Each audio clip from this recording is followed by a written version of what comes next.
What are you doing? I'll tell you what you're doing. You're listening to the Elder Scrolls Lorecast. Either you are, or I'll be skipping rope with your entrails.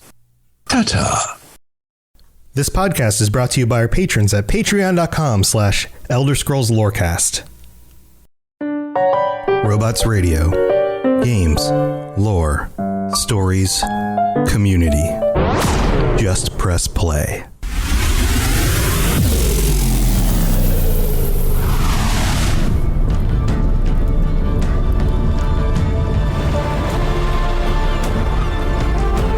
Welcome to the Elder Scrolls Lorecast, the podcast where we explore the amazing universe of the Elder Scrolls.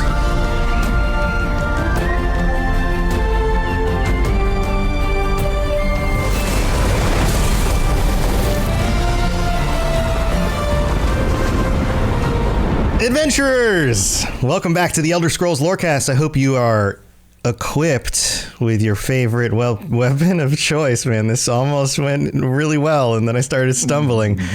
We're talking about weapons today. And we've got our patrons with us. This is Tom. Lotus is here as usual. Hey, Lotus, how's it going? I'm doing less well after that attempted cringe intro. We do this live. This is how this works. We do it live. Yeah, and usually there's no prep when one of us decides to make a really awkward joke or segue, so or just stumbles over are words. all real. It's all just real. It's all real. And the real people who are with us today include, I'm going to read out everybody's names, and then you're all going to unmute yourself and make the sound of your favorite weapon. We have Ben of Temeria joining us, Rob the Princess, Falcon with a box on, and AK Spartan joining us for our patron chat for November. Welcome, everybody. Get ready to unmute yourselves. Ready? Here we go. 3, 2, 1. Ow, my bones. Someone's touched the beacon. Ow, my bones. That's the sound of the weapon. Nice. All right. I don't know. Well, everyone's feeling a little goofy today. We're talking about weapons. I have to bring this up. As we were discussing what to talk about on the Discord, everyone's like, let's talk about weapons. And I was like, okay, cool. So I just was like, I was curious. I was like, what happens if you type in best weapons in Elder Scrolls in Google and you get this like list? You know how Google will take everything and consolidate into a list, so you don't even have to go to a website. Well, it listed for us in the first 3 rows. We've got Mehrunes Razor, Mace of Molag Bal, and some of you might bring up some of these. Bloodskull Blade. The 4th one on the list, Sword. What? Classic sword. Classic sword. The one of the best weapons in Skyrim. Just sword. Blade of Woe. Super unique to the Elder Scrolls universe. It is kinda. Kinda. Super unique to the Elder Scrolls Name a weapon universe. has done more for the world. Well, there are some specific swords. Spear. Mirax sword, Spear is the the only Dragon other Bane. argument. I was going to say Ebony I Blade. Like spear, personally. So I thought that was hilarious. I shared it on the Discord. But It's very funny. But I've listed some of those out. I'm not sure if any of you will bring up those, but I want to hear which ones you think are the best weapons in any of the Elder Scrolls games. This can be Skyrim, of course, but it could be Elder Scrolls Online. Heck, it could be Daggerfall.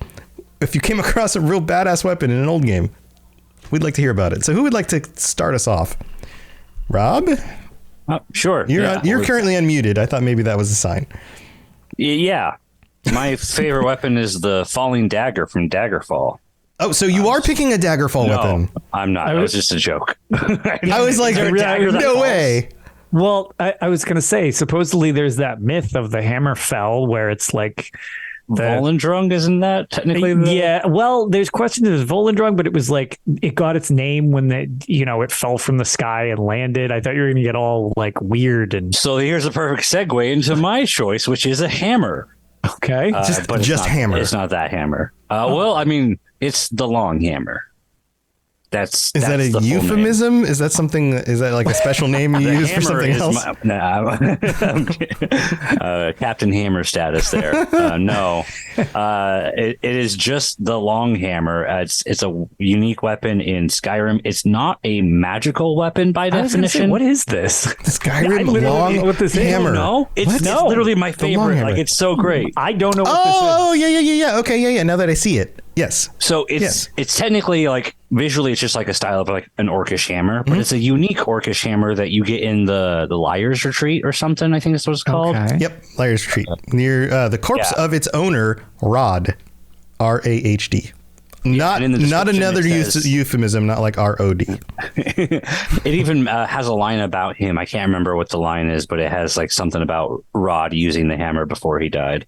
And I just like it because one, I love hammers in most like melee combat games because I love breaking people's skulls in, and if they're wearing a like suit of armor, they're like, "Oh, I'm invincible." I'm like, "Well, you're just tuna in a can, and I'm gonna blend you." I'm just gonna dent you up, buddy. Yeah, I'm gonna make that armor impossible for you to get off. And the long hammer is unique because it is hammers in general hit the hardest in like most mundane weapons, but they are the slowest. That's their like compensation. The long hammer is not the slowest. It's a very fast hammer. You can swing it super quick, and so you can just mess people up really fast and hit them just as hard as a normal hammer would. And because the unique weapon trait of it isn't an enchantment, you can still fully enchant the weapon on top of that with whatever you want, or leave it unenchanted if you don't want to do magic at all. Whatever you're pleasing, it's just a really good hammer. Yeah, and it weighs less too. Behind it. It weighs less too. Yes. That's what helps it swing faster, and so it doesn't even take up as much like actual carry space either. Mm-hmm. I just love the simple like mundaneness behind the hammer, and it's still like, and game statistics wise, it's literally probably the best weapon in game because most of the other really good weapons in game have a fixed enchantment already on them, so you can't really make them any better. Whereas this one, you can up your enchanting skill all to hell and then just make it 20 times better. So now that we have discovered the best weapon, it's time to wrap up the show. Thanks for covering Pretty it. much. So, okay. This is like, I literally did not know this was a thing. Go find it. It's so fun. After like 5,000 hours of Flame Skyrim, I must just grab this thing because it looks like it's the same model as an Orcish Warhammer. I must just stuff it in my pack, not pay any attention to the fact that it's worded slightly different, and vendor this baby and have never noticed this because this is like blowing my mind currently. It's kind of like when you find it, it's kind of like set up almost like a shrine. There's just a table in the middle of like this huge room. I actually looking like at a photo of where you would find it, and this totally even looks familiar. And I must have just never paid attention to what this thing was. Or something. Isn't that I right? guess this is the problem when you're It's a next complete to- kleptomaniac and just steal everything that isn't nailed down. You tend not to look at all of it sometimes because it's like, well, I have 18,000 pounds of crap and I've been crouch walking with with the bow knocked just to get like 1% extra speed until I get back to town. And then it's like, oh man, I'm just so crushed by this. I don't care. Just give me the 55 cents it's worth and I'll get out of here. I always just adjust the carry weight with the console command. Okay. I don't do that. That's what I do. I'm just like, no. all right. If you crouch and knock an arrow in a bow, you get like 2% faster. So that's how I get back so to fast. So when you find real it, fast. you find Rod on the table with like a Falmor sword in his chest, and then his hammer's just sitting right next to him. It's next to him. And the location is Liar's Retreat, which is in the Reach. It's kind of, I don't know. It's in that little mountainous area between the two rivers, like where the river bends around. Mm-hmm. Well, that's awesome if you because remember. I learned something on this show already. Yeah, mechanically, so- like one of the best weapons in the game, and also it's just one of the most fun for me because I love crushing things, and to be able to crush things really fast is just awesome. Yeah, I know. Speedy Crushings. I know you like orcs too, like Orsimer. Yes. that's a thing. So Orsimer, big, fast swinging hammer. It really fits. I like orcs for the same reason why I like hammers, because they're both really good at crushing skulls. Nice. Okay. Let's open this up. You guys, any of the rest of you familiar with this weapon? Is this something you've used? Absolutely not. No? love Ben this. says no. But this just makes me hate the Thalmor even more. Nice. Why? You said I mean, a Thalmor sword goes through his chest. Like No, what the heck? Falmer. Oh, Falmer. I thought you said Thalmor. And that's like, Falmer? No. Falmer? Yeah, Falmer? it's a bandit cave that was unknowingly connected to like Falmer hive, I guess. And so the Falmer come out, and it's actually, there's a story behind the whole area. Like there's journals and diaries you can pick up, and there's like this ongoing feud. Like the bandits found out there was Falmer there and didn't leave. They're like, no, we're holding our ground. And they tried to like defend it. They lost. They lost hard. Bummer. They all died. Bummer, dude. It's the first time I realized that Falmer and Thalmer were so similar in the way that they sound. I've gotten that mixed up listening to other podcasts. It is weird. Falmer or Thalmor? Right. It's close. They're both close. All right. Anybody other thoughts on this one? Falcon, Spartan? Did anyone know that it existed? Because I was going to say, does anyone else know about this except you? Actually, is just what I'm curious on. Very happy that I'm like showing the world this weapon. I love this weapon so much. I feel like I remember coming across it, but I don't feel like I realized how special it would be. So it probably just got sold or something. Yeah. Yeah. All right. Well, that's the first one, the long hammer. And I feel like that should be your nickname from now on. Rob the long hammer. Might be some terms of service with that. I feel like that's a nickname for a different website. Well, you might have some hobbies on the side. We may not. I'm not allowed to display them publicly. All right. Who would like to go next? Who has another weapon? Ben? Sure. So like, even though I despise the quest and how you get this weapon with a burning passion in my soul, and I'm pretty sure everybody does. But Dawnbreaker. Dawnbreaker? Yeah. Yeah. The glowy sword, right? Yeah, I love that sword. I despise the quest so readily much.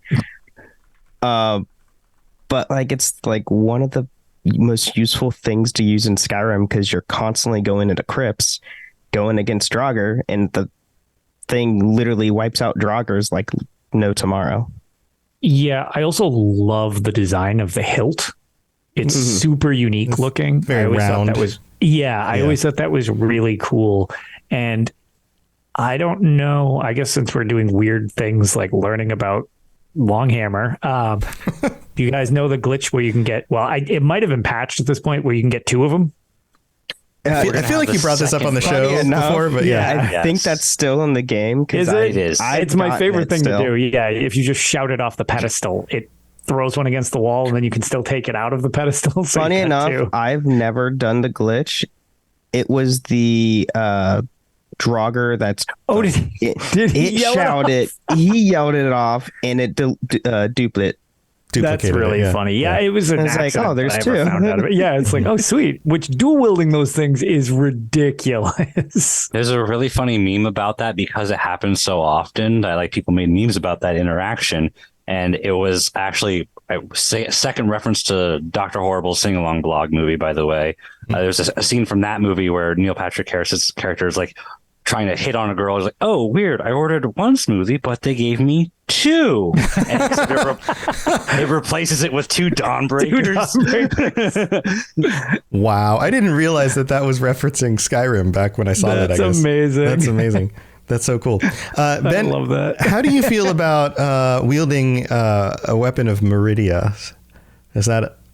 I mean, Meridia is one of the very few Daedric princes that I'm okay with, because they're not like inherently evil. Yeah, like overtly. Maybe overtly is the right word. Yeah, maybe overtly evil. Overtly evil. There we go. Because I do think she is inherently evil. Oh, she is evil, but like according to Skyrim, she's the only nice one. Like that's how they describe it. Her heck in ESO, she's also like one of the few nice ones. I was gonna say in ESO, oh look how great she is. Yeah, don't pay any attention to all this other stuff. No, she's super great. It's like, is she? Well, you catch more flies with honey, so that might just be her technique, is being nice in order to get what she wants. Yeah.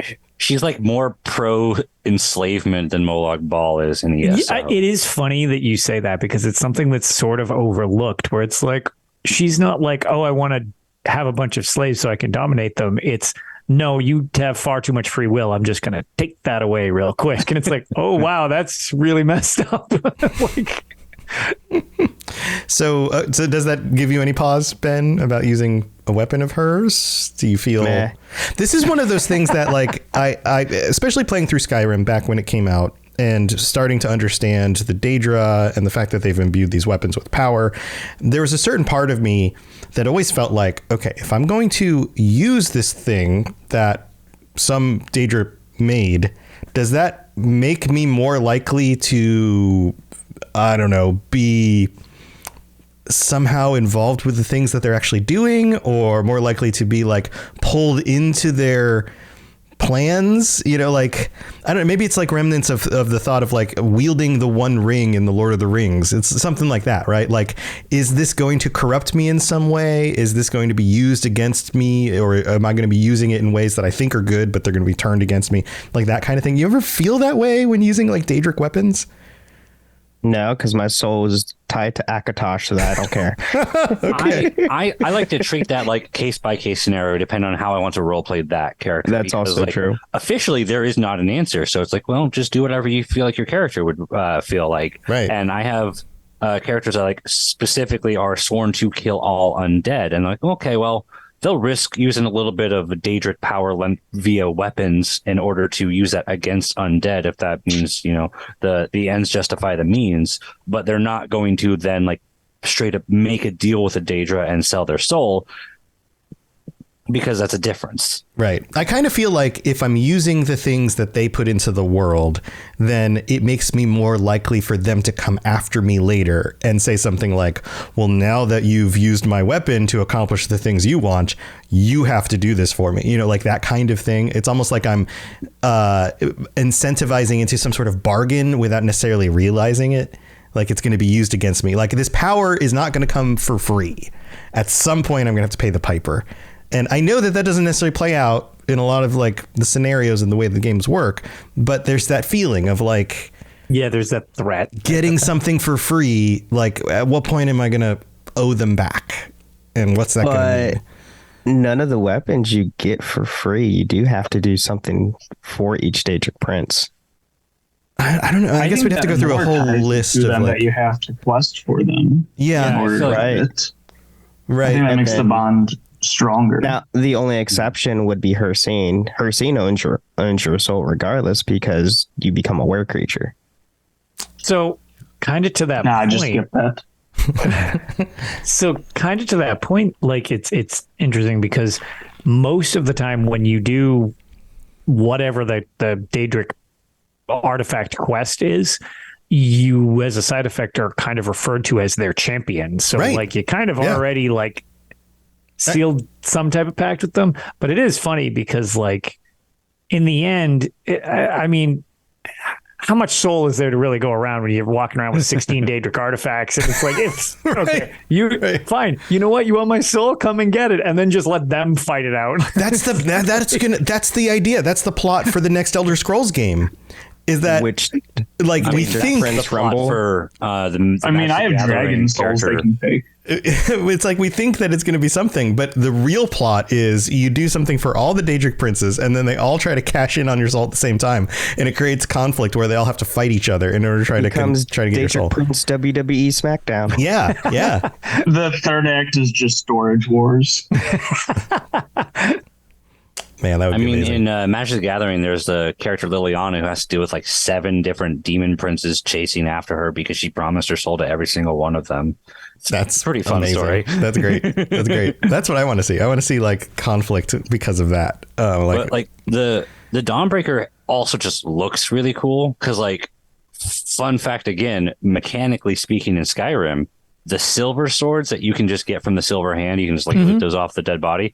Those, like, the difference in damage between the silver sword and Dawnbreaker when you look at how they deal against undead, Yep. practically the same. Yeah, they're almost the same But thing. Dawnbreaker looks cool as hell. Yeah, exactly. And Dawnbreaker's it just got the. See, makes fire explosions. am I the only one? I do think, love that little fire effect. I think I'm the only one who's just kind of about the design. Really? Oh, you're not a big fan? I mean, it's all right. It's fine. I mean, maybe I now. don't like it. I think looking- it looks a bit silly. yeah. All right, so we got the two fact that it doesn't dissenters. actually really have a, you know, like a hilt or whatever. Like it's. Oh, got I like think the swords in Skyrim, like, kind of in general, look silly.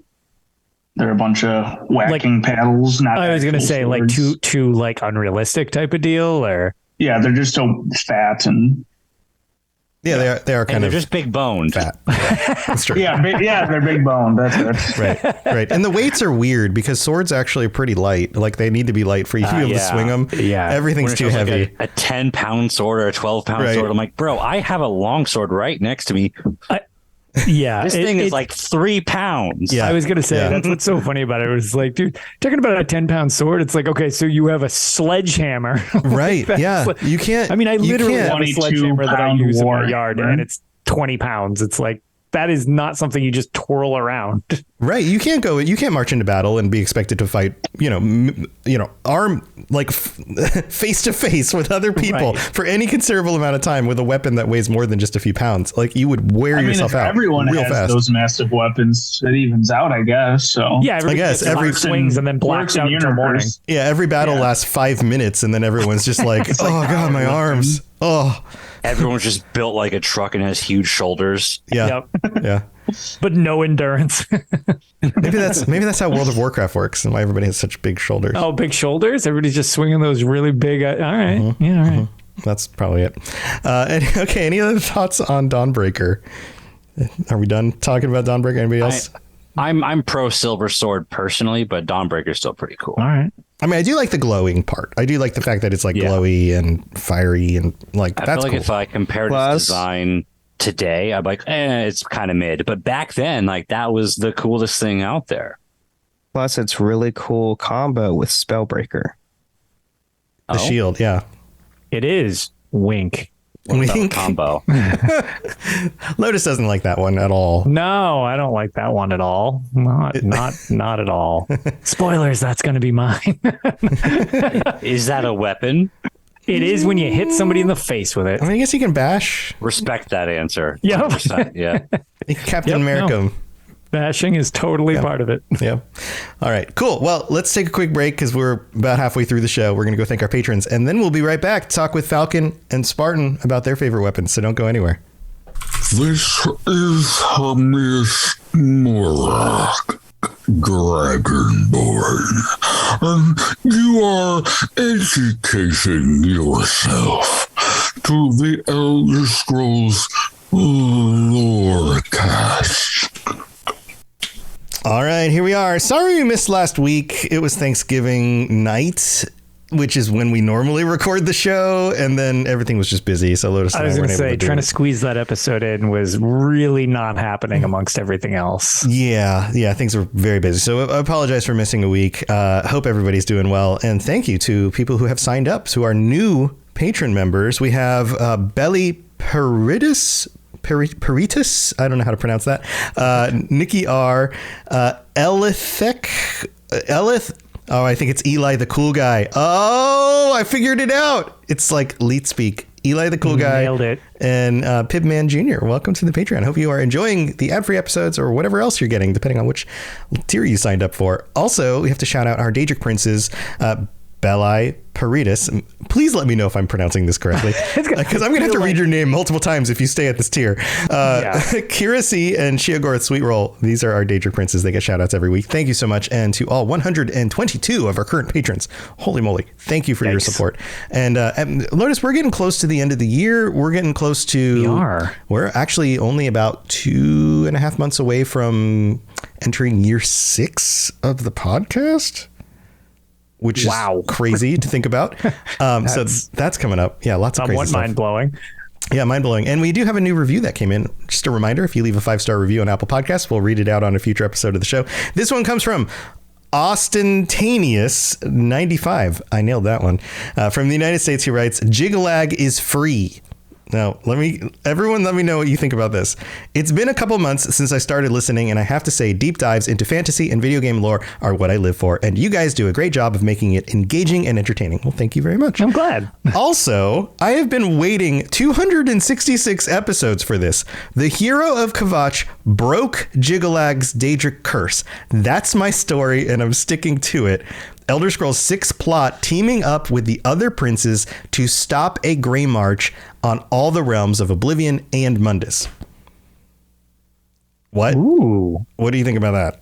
That is correct. I was going to say, I like it. I mean, at least at surface value, that could be really cool because I mean, prior to Jyggalag was basically causing enough of an uproar in and amongst all the other princes that they were concerned. That would be kind of interesting if it ended up like going full circle and coming back as him being a threat again. Yeah, you know what would be even crazier is if you have an Oblivion game save and it knows what your character looks like, and the Hero of Kvatch pulls in the character, the weird Oblivion shaped character, into this new Elder Scrolls 6, like high tech, good looking head and all, right? Potato head and all. Especially if you made like a really dumb looking character, and then they show up and they're like, "Oh, it's the Hero of Kvatch," and they're back, and you're like, "What the crap is this?" That was in a less ridiculous way. I thought that was neat in Mass Effect originally when you could bring your character from 1 to 2. It was just weird enough that I was like, something's off, but like it was close. It was close. It was close. It was close. Some translated better than others. Yeah. Yeah. Whereas I do feel like it would be really funny. It's just like, and potato time. It's like, wow. All right. Somebody is really from another era. But especially if they go really dark. It really like set it up for that. Yeah, especially if they go really dark and they're like sinister, like they are the main villain or something, or one of the big villains, and yet they're like potato head. That would be amazing. Yeah, just look completely ridiculous. It's like, it turns out after all this time, how eras are actually determined are by the graphical stylings in life at the time, and that's how they determine the eras. Like the world, the world actually changes. The world gets uglier or less ugly. Like when little kids are like, "Grandma, when did the world have color?" Because they see all the old black and white photos. Yeah. When I was a kid, I was very pixelated. Yeah, let's just change it up like that. Yep. All right. Well, thank you for leaving the reviews. And also thank you to those of you who are sharing your Spotify Wrapped. Those have been going around. Yeah, those are always fun. People are like, yeah, I've got like, I don't know, 1,000 hours of listening to you. And we're like, holy moly, that's amazing. Yeah. Pre-show, we were talking about the fact that we've had a couple where they've broken the 1,000-hour mark in 1 year of listening. It's like, oh, wow. It's amazing. It's amazing. I listen to a lot of podcasts, but oh my God. Yeah, that's really cool. So thank you for sharing those and all of that stuff. We love the community. This community is awesome. Thanks for being here. All right, let's move on. We've got more weapons to talk about. Here we go. You're listening to the Elder Scrolls Lorecast, dear child of cities. That is why the Night Mother loves you. Thanks, Night Mommy. All right, who wants to go next? Falcon or Spartan? I call her the Night Mommy because we're real close. I can go. Spartan, perfect. What weapon? Yeah, I'll go. So I was going to talk about the Champion's Cudgel, another Warhammer. That is, I'm pretty sure it's an Imperial Warhammer. When I looked online, it said there were Imperial symbols on the side, but that is the one from the Dragonborn DLC, where the effect on it is there's a 50% chance for all 3 elements to pop damage, like frost, lightning, and flame when you hit enemies, which that is why it's my favorite weapon, because when all 3 of those pop at the same time, because they can pop, it's a 50% chance on each. So there's a chance that you get one of the 3 or none of the 3 or all 3 of the 3.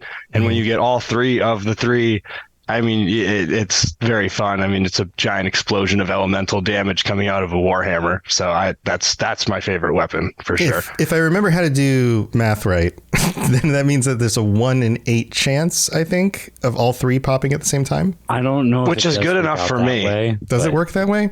Isn't it? It's like 50% times 50% times 50%, right? Is that how that works? Yeah. Well, I think it's times, which is different. It would be half times a half equals a fourth times a half equals an eighth. This is now the math cast. I'm sorry, welcome I made to the show. But either way, it's something like that. It's enough. It's probably somewhere in that vicinity, which means that it triggers fairly regularly, especially if you're in a big fight with lots of people. Like swing the thing enough, eventually it's just going to pop. Right. Which is pretty cool. So, yeah.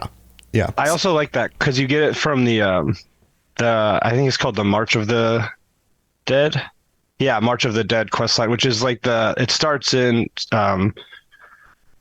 Raven Rock with the whatever the creatures, they're like the smoldering, they're like the I don't know.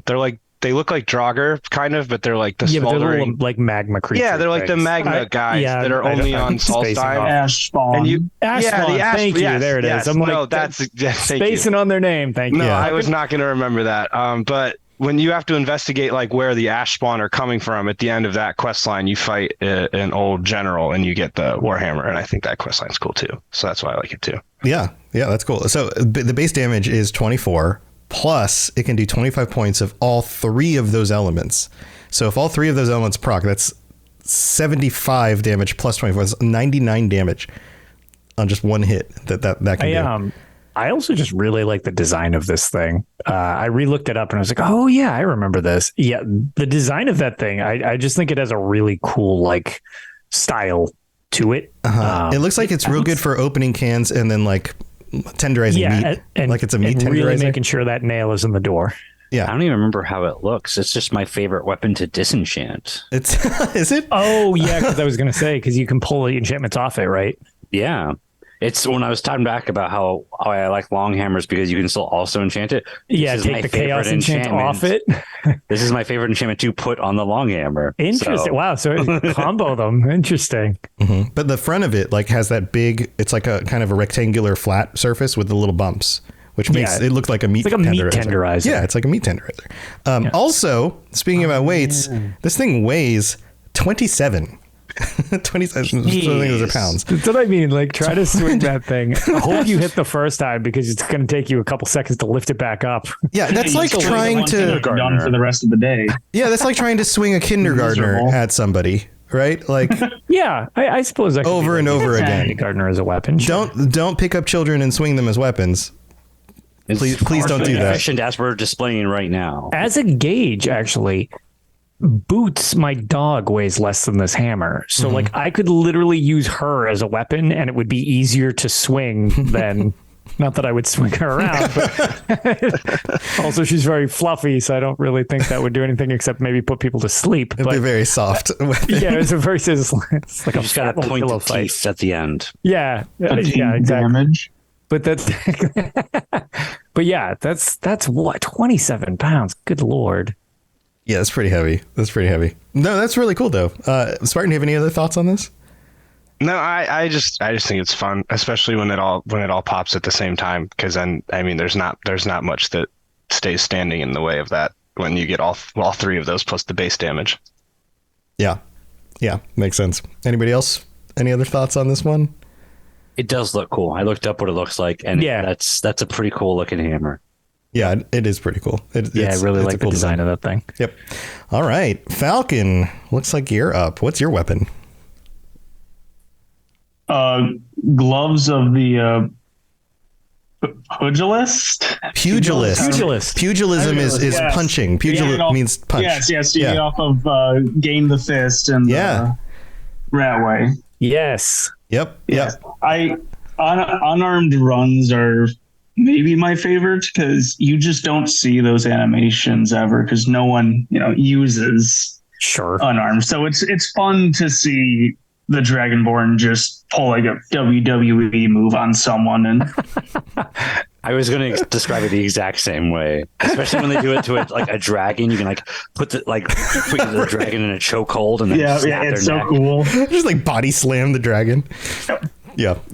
Yeah, so these are cool weapons because of anybody who's been in the Ratway has come across these, right? Like you pick them up pretty early, and most people aren't doing a punching build, and so you probably just sell them or whatever.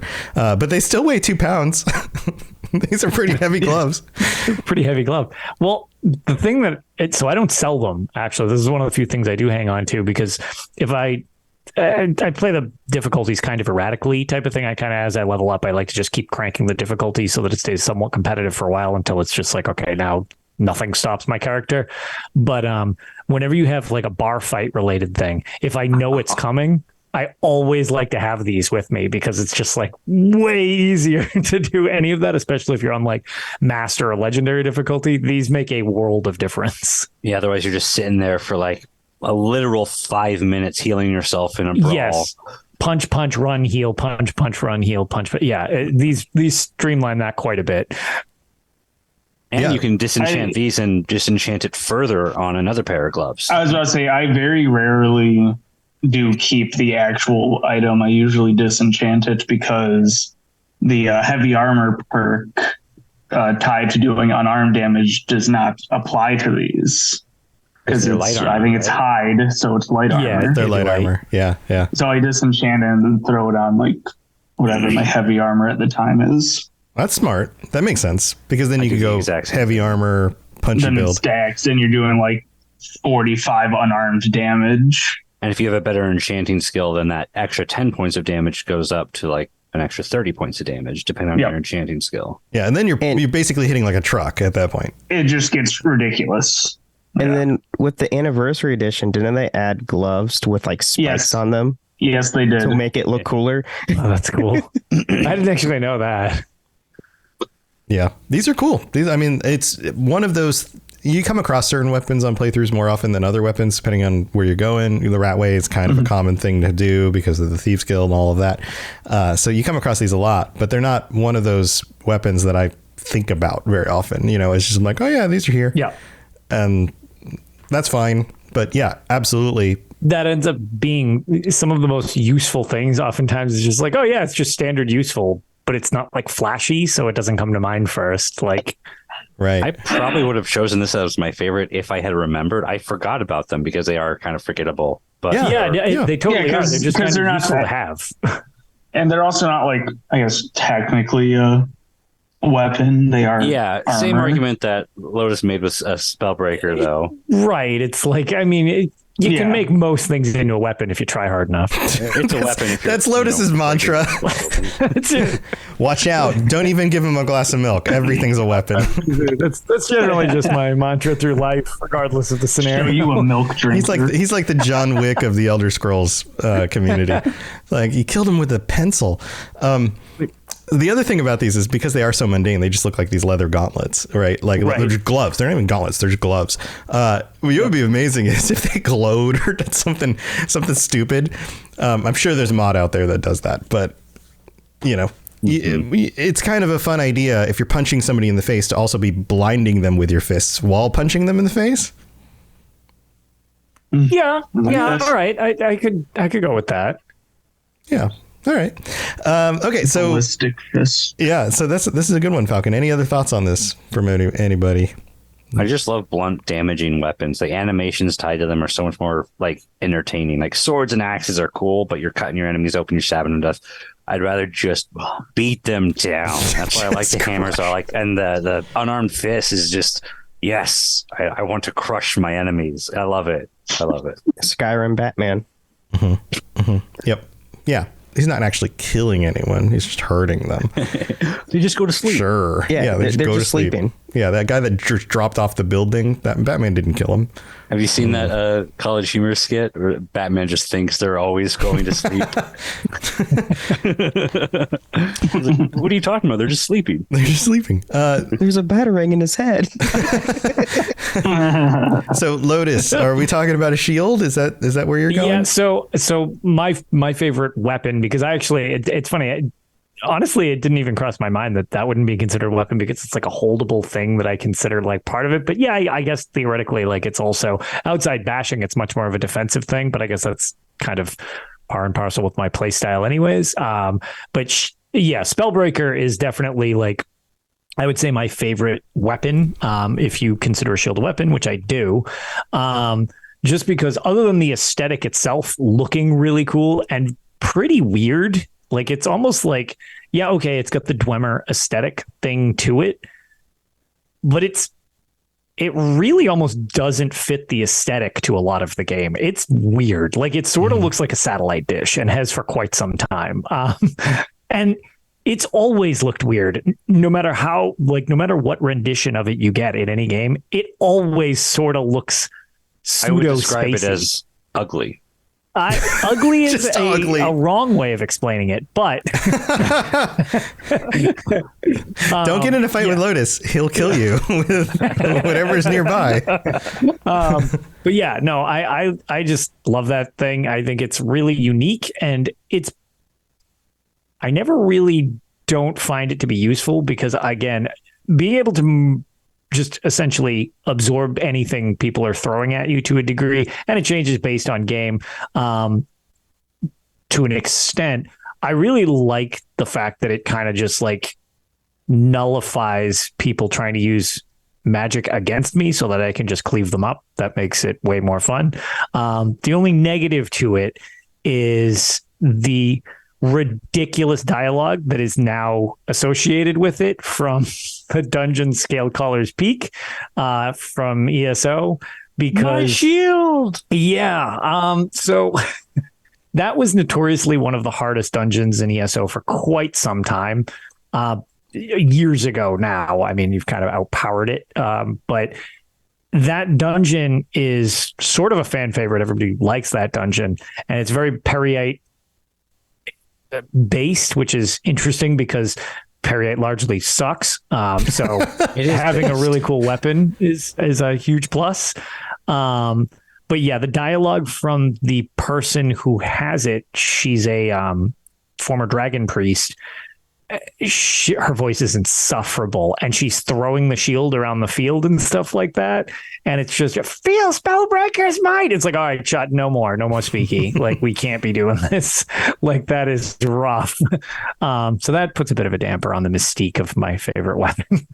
Bummer, dude. By insufferable, you mean like it's so pleasant that you will never suffer? It's sure. Yes. You know what? It turns out I love that sound. It's so pleasant that he will never hear anything ever again that would hurt his ears. But I did kind of have a just one honorable mention that I wanted to do, because I didn't consider this not a weapon. So I had an honorable mention of something that's an artifact that I feel could turn you into a weapon as opposed to it being a weapon itself. And it's a Morrowind thing. They're called the Boots of Blinding Speed. Anybody who doesn't know what they are, they're boots that literally make you blind. You go so fast, so your screen goes black and you just slam into things. You need to basically cast resistance spells and stuff to be able to even try to navigate with them. But I didn't choose that because, you know, it's kind of ridiculous, but I always thought those things were really funny to just imagine somebody putting them on and torpedoing through people unintentionally, like a literal human torpedo, because it's like max speed, but you have no idea what you're doing the entire time. Right. Like the Flash out of control, just like running through people. The scene from The Boys. Yes. Oh, yes. God. Yes. Yes. Yep. There you go. Exactly. So exactly. I always thought that was kind of funny because I used to use that a lot when I was just looking for things to do in my Morrowind playthrough. And it was just like, I thought it was a shame that in Morrowind, you don't have all the wacky Havoc engine stuff that you have in the new games. And I wish you did, because it just seems like it would be absolutely ridiculous slamming into things, either doing impact damage or just hurling them into the distance and stuff. Dude, I hope this isn't like Skywind. That would be amazing. I also wonder if that's like a limitation of the engine. Like they were like, we want to make you go real fast, but we can't load things fast enough. So let's just blank out the screen. Do you think they just teleported the character? Well, so it's funny. If you actually use them in game, this is not what I intended to bring us on a Boots of Blinding Speed tangent, but you can actually cast stuff to like minimize the effects of it. Like Night Eye helps. Casting magical resistance on yourself helps. And you can sort of see while doing it. So it's like running around at fast speeds while like suffering like some sort of eye disease, where like cataracts or something. The effect is literally just like grainy, like super zoomed in, just trash. Right. So realistically, that's about as good as your vision would ever be if you didn't have goggles. Right. Yeah. Or being super drunk. Or being super drunk, exactly. But yeah, no, there are ways to kind of minimize the effects of it, so you can see what it looks like if you want to do that. It's just you got to fight the boots. That's so weird. I was half expecting Ben to choose Silver Sword because The Witcher. Yeah, Silver Sword. That would make sense. Not in Elder Scrolls. I'm sorry. It's a pretty good weapon against undead. I mean, especially if you're playing like Oblivion and you need a weapon to actually hit a ghost. I do wish they'd bring that back. That's a story for another day, but I thought that was cool too. All right, so I've got a weapon to wrap us up. We're getting close to the end of the show. What do you got? I mean, this is milquetoast compared to some of the stuff you guys have come up with. But you can't go wrong with the Blade of Woe.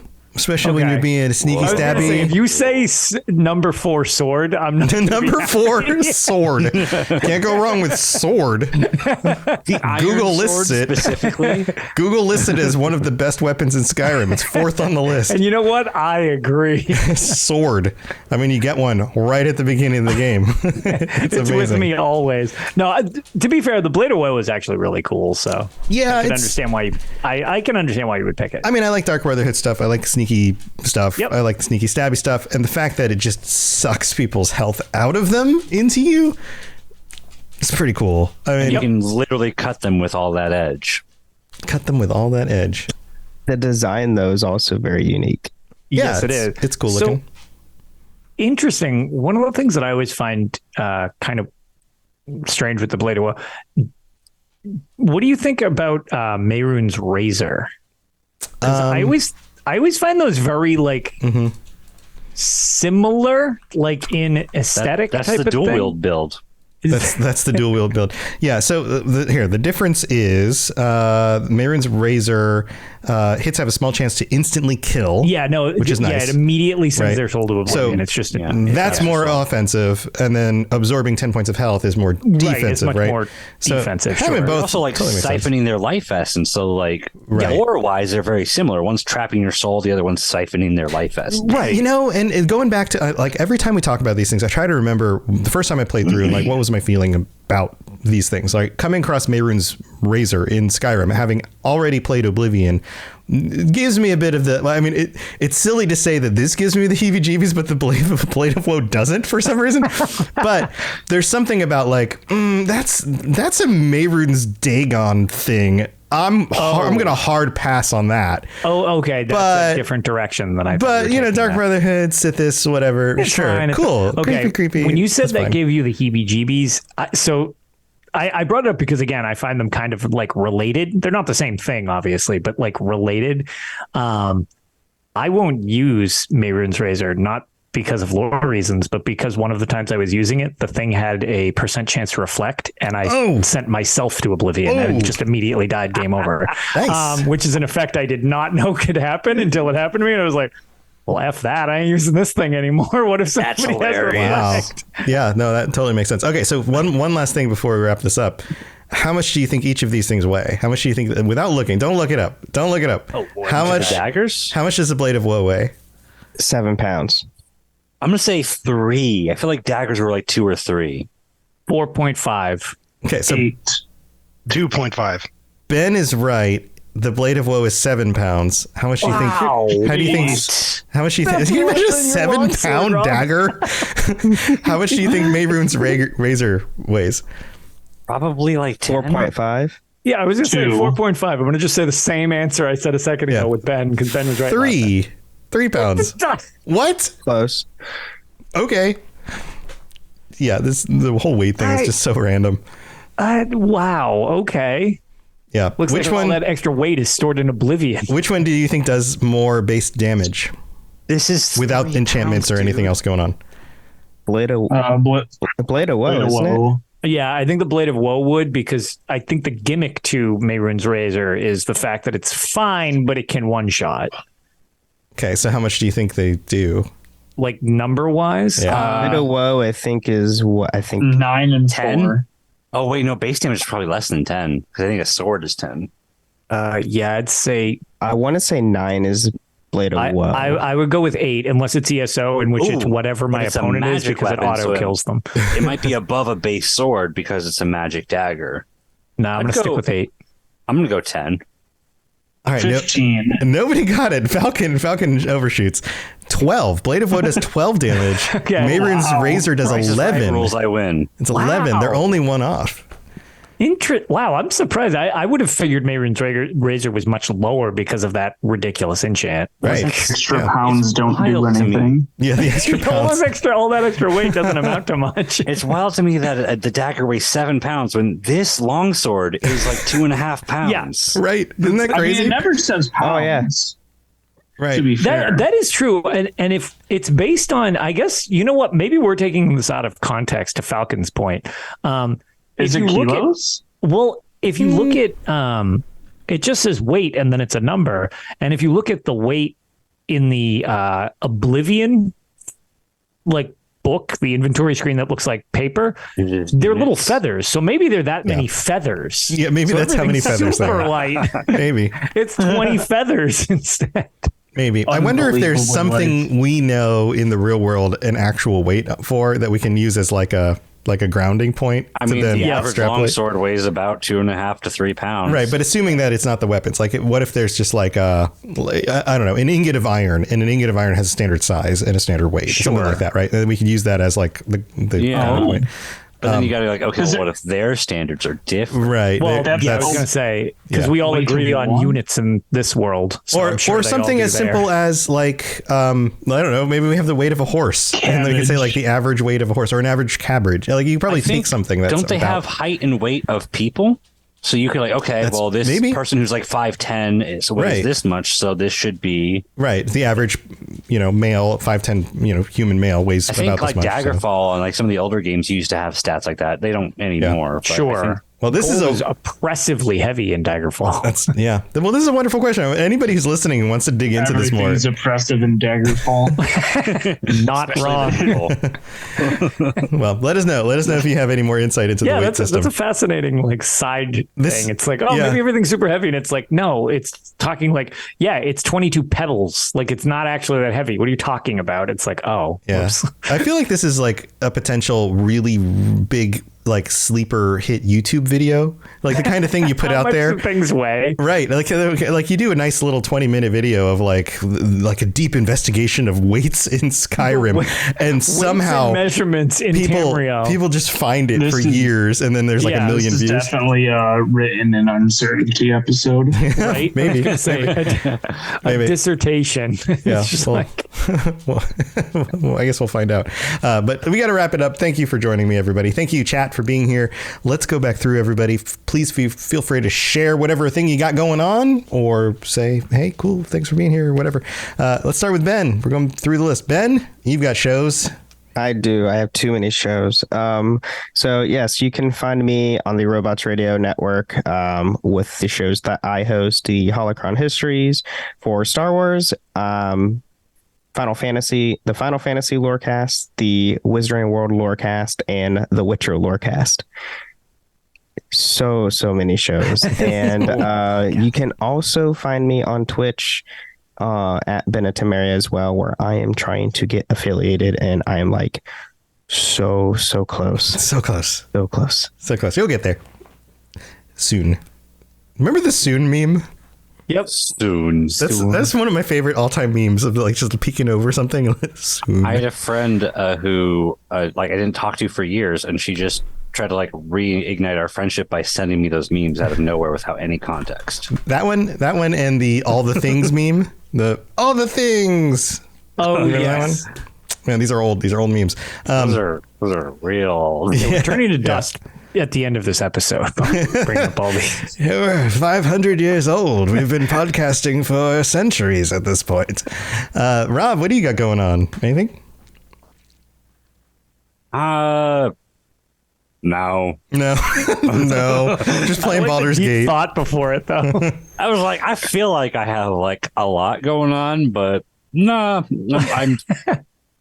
Follow me on whatever. Rob the Princess. I am still the guild officer of the PCNA guild for the Lorecasters, along with Jillian, who's definitely been doing a lot of heavy lifting for me lately because I'm still playing a lot of Baldur's Gate. But yeah, I think that's about it. Cool. Sky Oblivion Project. Woo! Shout out. Awesome. Well, thanks for joining us. Falcon, you're up next. You got anything to share? Anything going on? I don't do anything. this is the really extent of my online presence. Nice. I am doing. So I have like 3,000 or 4,000 hours in Skyrim. It's somewhere in between those. And I'm doing my first mage run through. And yeah, I like it. It's enjoyable. It's really backloaded as a play style. It's really easy. So comparatively. Yeah. So it actually starts harder, but then gets really easy. So if you're already not having a problem with it, prepare for it to get like autoplay. I feel like there's like a mid, like a 50 destruction, and it's nothing. Yeah, stands a chance now. I feel like the hardest point is when you go from just fire hosing things to like shooting individual projectiles and then missing stuff, and you're like, I should be doing more damage, but I can't hit things because I'm missing my shots now. Once you learn how to aim, it's missiles, it's just do the cold magic, and that staggers them, and so you're just, as long as you keep hitting them, your enemy just keeps doing nothing else but get hit because you're getting staggered. Yeah. So that's always like the little bit of a hiccup until you figure out how to it's just like, and once you get the pattern of that, it's like, okay, and now just everything is destroyed forever. Yep. Well, cool, man. Well, thanks for joining us. And then Spartan's got a new project to talk about. I'm one of the hosts of the Elden Archives, which is an Elden Ring From Software lorecast coming to the network. I'm in the Rocket Club doing that. We actually just finished up kind of everything for the first batch. For episode 0 should be up soon, which is just kind of like an introduction to myself and the other host. And then the full episodes and all that should probably be out by the next time we're doing this next month. Yeah, by the end of the year. Launching it. That's awesome. So that's coming pretty quick. And then other than that, I've just been playing a lot of Baldur's Gate 3. I think Rob and I have 2 playthroughs now. And then I have like 3 or 4 others myself on top of that. And then I've been playing a lot of Remnant 2, which has been a lot of fun. Because I'm glad actually that game got thrown in for, not that the Game Awards like mean that much to anything, but I think that game's up for Action Game of the Year, and that's not like a big developer, so I'm glad to see those guys get some props. That's cool. Yeah, I still need to finish Baldur's Gate. I got sidetracked and I never even got through the first chapter. I still haven't finished it. I know that's a sin. I will keep that in mind, Rob, because I'm trying. There's a friend of mine I'm trying to get to buy it. I'm trying to convince him to buy it on PC so we can play together. But he might get it on Xbox so we can play with his dad and his brother. What's that all about? Whatever. I'm about to start my 10th playthrough. Jeez, I haven't finished any of them. None of them. Amazing. Good, because the new epilogue update just launched. Yes. Yeah. New update for that. Also, Lotus and I are doing this. If you're listening to this on the download version, which probably is going to go up on like Monday, you're going to miss this. This weekend, we're doing a bunch of games. Lotus is probably going to lose a ton of sleep, and then that's the plan. Yeah, and then I'm jumping in after Ark on Sunday, and I haven't decided what I'm playing yet. Weekend long. I've been thinking Elder Scrolls, but I've also been like, maybe I should just play some Baldur's Gate because that's cool too. Play whatever. So been chatting that out on my shows for you for this week. I appreciate you, buddy. Yeah. I mean, it's for an awesome cause, so. Yeah, so fun stuff if you're here in the live show in order to... for any of you here in the live show, feel free to drop by and watch all of us play while sleep deprived and give away lots of stuff as we hit milestones because, it's just for anybody in chat. And UESP as well as ZeniMax has provided quite a few things for us to give away in terms of Elder Scrolls goodies. Yeah, so lots of cool stuff. Make sure you're following Lotus, Arcaneer, and then myself on Robots Radio, all on Twitch, all of that stuff. Lotus, you have anything else going on? No, the big plan is just I've been trying to put my efforts into getting that organized. Trying to get everything done before this weekend, since I will basically be playing video games a ton. Oh, woe is me. But then dealing from the repercussions of not sleeping from playing so many video games. So yeah, I don't want to do anything on Sunday like evening that requires too much thought because it's probably going to be a lot of fail otherwise. Right. All right. Well, good luck with all that. And of course, you guys know the rest of my shows and a lot of these people's shows all over robotsradio.net. Go check it out. Lots of content. And thank you for joining us. And guys, thank you for being here, patrons. So much. We appreciate your support, and we couldn't do it without you. All right, everybody. Have a wonderful rest of your week. We'll see you next time with another regular episode. Stay safe out there, and if you're wielding a sword, make sure you're not fighting somebody who bounces the instant kill damage back in your own face. Because then you're going to be Mehrunes' best friend. You'll be Mehrunes Dagon'd. You'll be Mehrunes Dagon'd. See you later.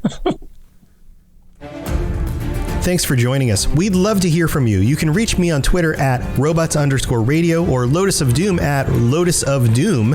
Also, you can join us on the Robots Radio Discord channel. You can easily just search Robots Radio Discord on Google or check the description underneath the podcast. Also, this podcast is recorded live every week on Thursday nights, 9 p.m. Eastern, 6 p.m. Pacific on the Robots Radio channels on Twitch, YouTube, and on Facebook. So just search Robots Radio on any of those platforms. Come join us. We'd love to chat with you while we record the show, or before or after. Either way, just come hang out with us. And if you're looking for more information about my shows and the shows on the Robots Radio Network, go to robotsradio.net for all the information about all the shows on the network, including the Robots Radio Rocket Club, where I help both new and existing podcasters to grow their shows, build their audiences, and create the best podcast they possibly can. All of that at robotsradio.net. We'll see you next time.